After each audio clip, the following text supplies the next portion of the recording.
Phone లేకుండా మరి మర్చిపోయి అడుగుతారు కదా మామూలుగా generally. I said I can't stay without the phone, so I have to challenge myself to see how I can stay without phone. మరి అదే కదా, సి ప్రాపర్ ఇప్పుడు మనకేమో గంట గంటకి తినే హ్యాబిట్ ఉంది బాగా. నన్ను చూస్తే తెలియట్లేదా నువ్వు ఊరికమ్మా. మీకు అందుకే రాగానే అడిగానా, మీకు Thums Up, Limca, Pepsi, Coke అన్ని ఇస్తాను అన్నాను, గుర్తుందా? అయ్యే అంటే నేను జనరల్లీ ఆఫర్ చేస్తా, Limca, Coke, Thums Up ఇలా చూస్తారు. అలాంటివి ఏం లేవు, వాటర్ మాత్రమే ఉన్నాయి. సో నా ఫ్రెండ్స్కి అలవాటే, ఎప్పుడైనా వస్తే వాళ్ళు టార్చర్ చేయకు ప్లీజ్. నిద్ర అవును అదే విన్నాను, కాకపోతే 8 hours స్లీప్ అయితే ఇస్తారంట. అది విన్నాను, మరి చూద్దాం. కానీ ఏ టైంలో లేపుతారు, ఏ టైంలో పని చేపిస్తారు, ఏ టైంలో వండిస్తారు, పగలో రాత్రిలో తెలియదు. నాకా బాగా వండుకుని తింటా, అంటే నేను వండుకుని కానీ తెచ్చుకుంటా, బట్ ఎప్పుడైనా వండినా కూడా బాగా టేస్టీగా వండుకుంటా. నాకు నచ్చాలి కదా, ఫుడీ కదా మరి నేను. అన్నిటికన్నా మెయిన్ ఏంటంటే ఇంత ఎంటర్టైన్మెంట్, ఇంత కామెడీగా, ఇంత నవ్విస్తున్న పర్సన్ హౌస్లోకి వెళ్ళాక ఆటోమేటిక్గా తెలియకుండా ఒక చిన్న క్లాషెస్ వస్తాయి.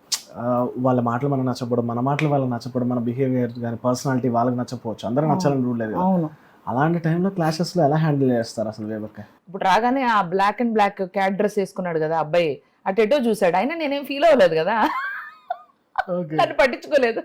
ఊరికే అంటున్నాను, తను అనుకుంటున్నాడు నేను ఎప్పుడు ఇలా చేశాను, నన్ను ఇన్వాల్వ్ ఎందుకు చేస్తున్నారు ఈవిడ, నా ఎదురుకుండా నువ్వు కనిపిస్తున్నావు కూడా నువ్వు ఇన్వాల్వ్ అవుతున్నావు. అందరూ ఉంటారు మహేష్ లైఫ్ లో కూడా, నీకు you encounter different people. House ఏముంది, ఏం లేదు, పొద్దున్న లేచింది నుంచి రాత్రి వాళ్ళ దగ్గర ఉండాలి, 100 days. అందుకనే అన్న వాళ్ళందరిని ముందే నా తమ్ముళ్ళు వీళ్ళు నా చెల్లెళ్ళు అడాప్ట్ చేసుకుంటా లోపలికి వెళ్ళగా, అంతే అయిపోయింది. తమ్ముళ్ళు చెల్లెళ్ళు కొంతమంది ఫ్రెండ్స్ అంతే. కప్పు కావాలా, టాప్ 5 లో ఉండాలా, లేదంటే డబ్బులు కావాలా? ఇక్కడ నిజంగా ఏముందో అదే జరిగిద్ది. నువ్వు ఎంత అనుకున్నా, నేనేం ఆన్సర్ చేసినా, ఎవరు ఏమన్నా కూడా డెస్టినీ. నేను ఇవాళ మా ఇంట్లో ఇలా కూర్చుని మహితో ఇలా కబుర్లు చెప్తూ మాట్లాడతాను, ఈ ముగ్గురు పెద్ద మనుషులు కూడా మా ఇంట్లో ఉంటారని నేను అనుకోలేదు కదా. Destiny, that is called. ఈ రోజు ఈ టైంలో మీరు నాతో ఉండాలని రాసింది. ఎంత అనుకున్నా లైఫ్ లో ప్లానింగ్ గుర్తుపెట్టుకో, మనకి ఏది జరగాలి అదే జరుగుతుంది. I strongly believe destiny. Not I would not have been here today. అసలు నేను ఇక్కడ ఇండియాలో ఉంటాను అనుకోలేదు, షోలో వెళ్తాను అనుకోలేదు. ఇదిగో మహితో మా ఇంట్లో కూర్చుని, అంటే మా చిరిగిపోయిన సోఫా సెట్లు చూసి ఏమనుకోకండి, ఎందుకంటే పేదవాళ్ళం కాబట్టి అలా అనిపిస్తారు.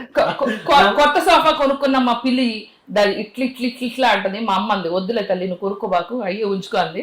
సరే ఎక్కడ పడితే అక్కడ పీకి పెడుతున్నాయండి, ఇవన్నీ మొత్తం గీట్లే, మొత్తం ఘాట్లు ఇట్లా అంటది.